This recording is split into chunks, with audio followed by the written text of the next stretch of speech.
लफ्ज़ जेरोका तो सबने सुना होगा। आइए आपको इसका तस्वीरी नमूना दिखाते हैं। जेरोका ऐसी खिड़की है जो ऐवान शाही महल में सैर तमाशा देखने के वास्ते बागा दरिया की तरफ वाक़े हो।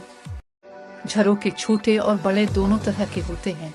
बाज इतने बड़े होते हैं कि इसमें कुछ अफराद बैठ सकते हैं। जेरोके राजपूताना तर्ज़ तामीर का एक ख़ास हिस्सा है जो इमारत की दीवार से उभरा हुआ एक बालकोनी नुमा हिस्सा होता है।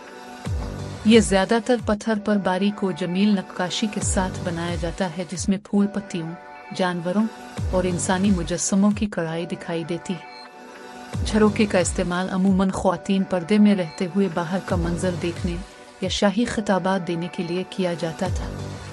ये तर्ज़ तामीर राजस्थानी, मुग़ल और गुजराती असरात का हुसैन इम्तिज़ाज है और आज भी फ़िल्म तामीर की एक शाहकार मिसाल मानी जाती है।